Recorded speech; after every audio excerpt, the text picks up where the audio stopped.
салом бинандагони азиз, навгониҳои Тоҷикистону ҷаҳонро дар барномаи ахбори озодӣ пешниҳоди шумо мекунем. имрӯз 14 июн аст ва ҳоло нигоҳе хоҳем дошт ба унвони чанде аз гузоришҳои барнома. дар сарҳади Тоҷикистон бо Қирғизистон як сарбози тоҷик кушта шуд. мақомот сабабҳои муноқишаро таҳқиқ мекунанд. ҷанги Русия алайҳи Украина муҳоҷирони кориро ба фикри ҷустуҷӯи кор дар кишварҳои дигар бурдааст. муҳоҷирон аз Осиёи марказӣ ба бозори кори Аврупо рӯ меоранд. ва баъди чандин даҳсола тими миллии Тоҷикистон бори нахуст ба марҳилаи ниҳоии бозиҳои ҷоми Осиё дар соли оянда роҳ ёфт. намояндагони марзбонии Тоҷикистону Қирғизистон дар бораи муноқишаи субҳи 14 июн бо ҳам гуфтугӯ доранд. дар ин даргирӣ як марзбони тоҷик кушта шуда, тибқи баъзе хабарҳо 3 нафари дигар маҷрӯҳ шудаанд. ҷониби Қирғизистон мегӯяд дар муноқишаи имрӯз ягон низомии ин кишвар кушта нашудааст. ба гуфтаи мақомоти Тоҷикистон, ҳоло намояндагони додситонии ду ҷониб ҳодисаро таҳқиқ доранд. ҳамкори мо Фарзон Муҳаммадӣ аз Ворух гузориш медиҳад. ман ҳоло дар ҷамоати Ворухи шаҳри Исфара қарор дорам. даргирии субҳи имрӯз 10 километр дуртар аз ин ҷо дар минтақаи Кех рух дод. хадамоти марзбонии Қирғизистон навишт, ҳодиса тақрибан соати 7 субҳи сешанбе дар минтақаи Булакбашӣ дар рӯбарӯи постгоҳи Кехи Тоҷикистон рух додааст. ба иттилои хадамоти марзбонии Қирғизистон, пас аз тирандозӣ фармондеҳони постгоҳҳои марзбонӣ ба ҷои ҳодиса ҳозир шуданд, вале ба гуфтаи манбаъ тақрибан соати 8 бо истифода аз гранатомёт ва миномёт тирандозӣ идома кардааст. қушунҳои марзбонии Тоҷикистон то ҳол дар ин робита шарҳ надодааст. Раҷаббой Аҳмадзода, раиси вилояти Сухт, рӯзи 14 июн ба Радиои Озодӣ гуфт, додстонҳои низомии ду кишвар ҳодисаи рухдодаро таҳқиқ доранд. 5 دقیقه همجور نافهمی شده پرستریل که شده که همون ساعتی 15 تا کم 6 ساعت این جایی خالی از واروخ قریب 20 کیلومتر بالا پرکتاتوری حربی ولایت با پرکتاتوری حربی قرغیز حاضر گروه کاری کار کرده حاضر معین میکنند که سبب و عاملهای همین تیرفرانی چیست. ҷониби Қирғизистон мегӯяд, дар муноқишаи имрӯз ягон низомии ин кишвар кушта нашудааст. мақомоти тоҷик дар бораи талафоти низомиён расман чизе намегӯянд, аммо ҷустуҷӯи хабарнигорони Радиои Озодӣ нишон дод, ки дар пайи ҳодисаи имрӯз як марзбони 26-солаи тоҷик кушта шудааст.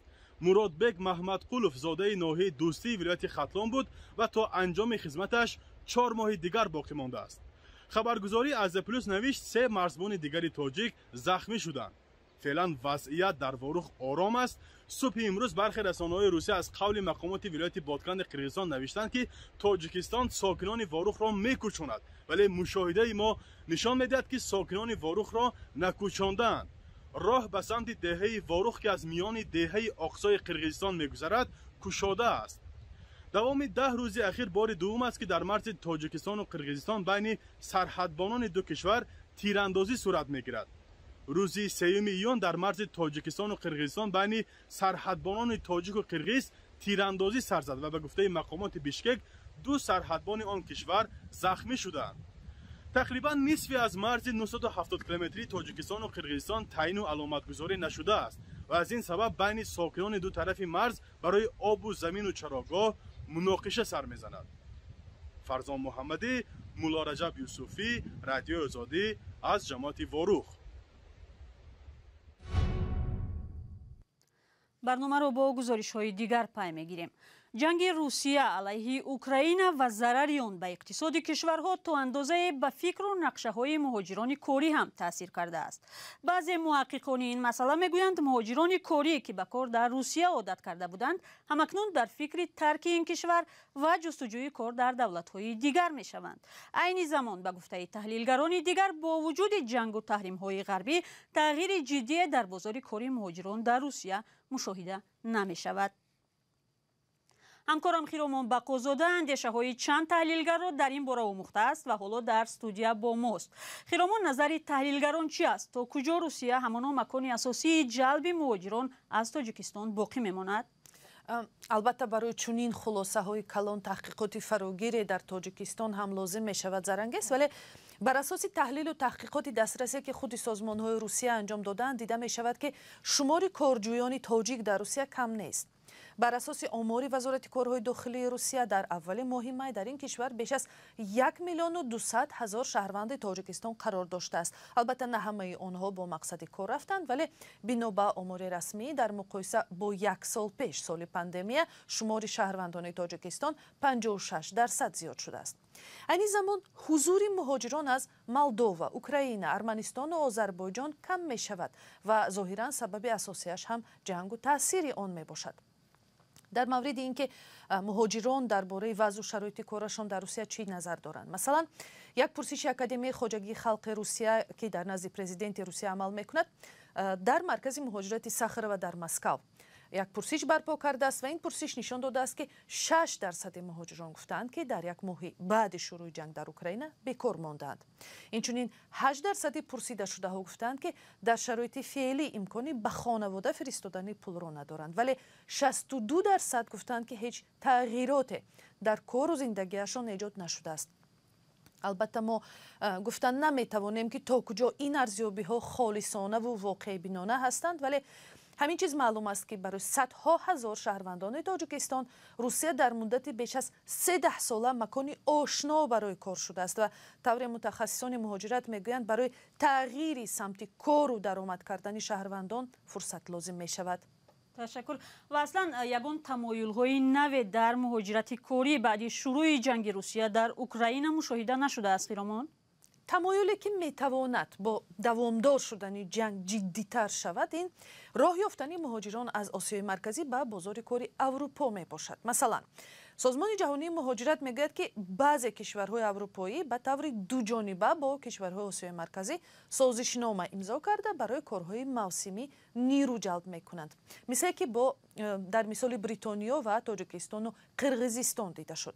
سازمان جهانی مهاجرت افزایش مهاجرت کاری گروهی را به ترکیه و قزاقستان مشاهده کرده است، ولی بسیار چیز از سازشنامه و شرایط قانونی کار وابسته است، چون اگر به روسیه سفر کردن شهروندان کشورهای آسیای مرکزی بی پول و بی روادید باشد، به اروپا هنوز ویزا و اجازتنامه ها لازم است و این دیگر مسئولیت حکومت ها است که تا کجا برای دیگرگون کردن بازار کار شهروندانشان در خارج هنر و خواهش دارند. تشکر. خیرامان بقازاده بود با خلاصه تحقیقات نو در موضوع مهاجرت کاری در روسیه بعد شروع جنگ با اوکراین.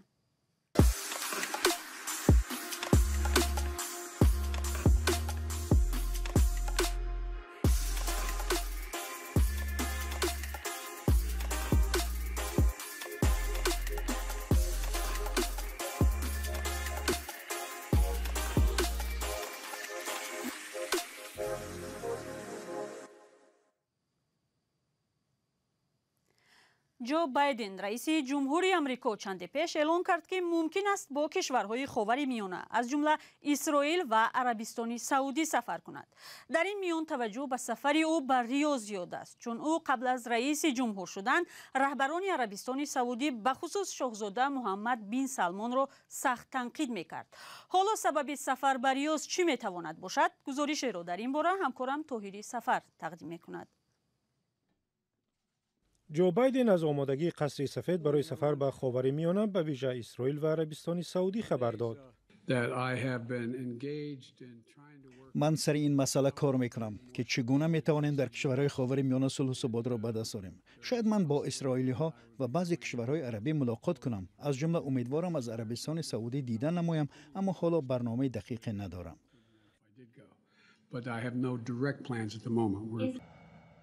تحلیلگران میگویند 10 سالها باز تمام رهبران امریکا با عربستان سعودی سرشار از نفت رابطه نزدیک داشتند، ولی بایدن برای نقض حقوق انسان ولیعهد این کشور را آشکارا و بیرحمانه تنقید میکرد.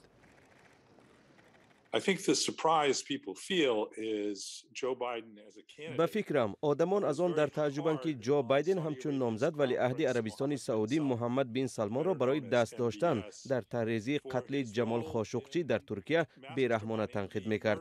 اون زمان بایدن میگفت که با عربستان سعودی چون یک کشور منفور رفتار خواهد کرد. At that time, Joe Biden said that he would treat Saudi Arabia as a pariah. نهادهای استخباراتی امریکا ولیعهد عربستان سعودی را در طرحریزی قتل و پاره کردن خاشقچی روزنامه‌نگار معروف گناهکار می‌دانند.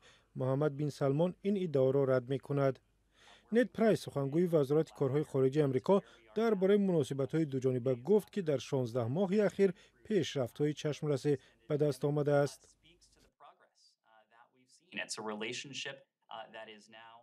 این مناسبتی است که حالا پای استوار دارد. این به ما امکان می‌دهد منفعت‌های خود را پیش بریم و حفظ کنیم. در مرکز این مناسبات ما ارزش‌هایی را قرار دادیم که با تمام کشورهای دنیا داریم.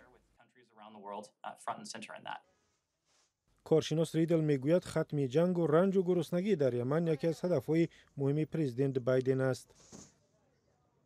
Nothing could be more important in our dealings with Saudi Arabia. در مناسبت ما با عربستان سعودی چیز مهمتر از ادامه این روند و ختم جنگ نیست.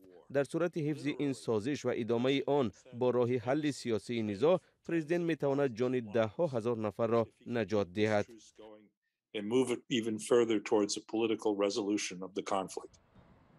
برخی از کارشناسان باور دارند نگرانی از بالاروی یکباره نرخ بنزین در امریکا یک انگیزه مهم دیگری بایدن برای تغییر دادن مناسبت با عربستان سعودی است. پرزیدنت به شبهه در این سفر درباره استخراج، افزایش تولیدات و تامین کشورهای جهان با نفت صحبت خواهد کرد. طور می‌دانید نرخ یک بشکه نفت حالا خیلی بالا رفته است. این زمان کارشناسان میگویند حتی عربستان سعودی هم نمیتواند مستقلانه نرخ نفت را پایان برد. سبب هم کاهش صادرات نفت از روسیه است که به دلیل تحریم کشورهای اروپایی خرید آن را کم کردند. حالا با یک خبری ورزشی برنامه را ادامه می‌دهیم. دسته منتخب ملی فوتبال تاجیکستان باری اول در تاریخ خود به مرحله نهایی جام آسیا راه پیدا کرد. این بازی‌ها تابستان سال آینده برگزار می‌شوند، اما پیش از این یک بازی مهم دیگری هم در شهر بیشکک در پایتخت قرقیزستان دارد.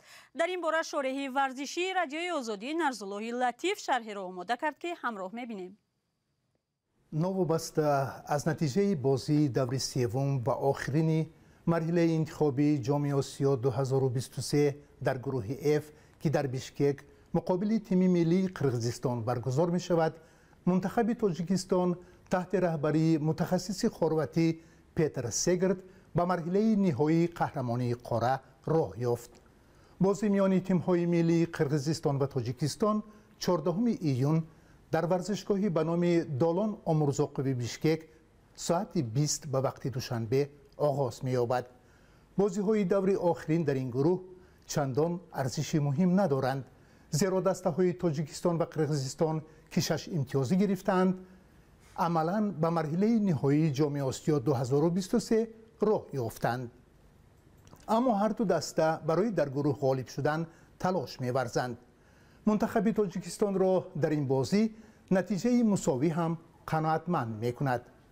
قبلا تیم‌های ملی ایران، جمهوری کره، امارات متحده عرب، لبنان، عراق، سوریه، عربستان سعودی، ژاپن، استرالیا، عمان، ویتنام، چین و قطر به مرحله نهایی جام آسیا 2023 راه خط گرفتند.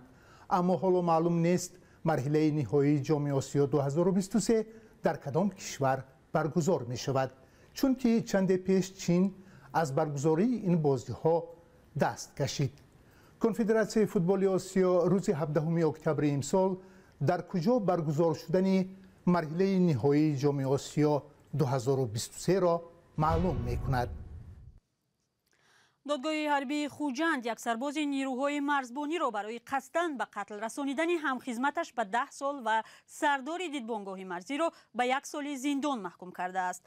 دادستان کل تاجیکستان روز 14 ایون با نشر یک بیانیه گفت حادثه روز 16 ینور در دیدبانگاه سرحدی در ناحیه دیوشتیچ رخ داده است.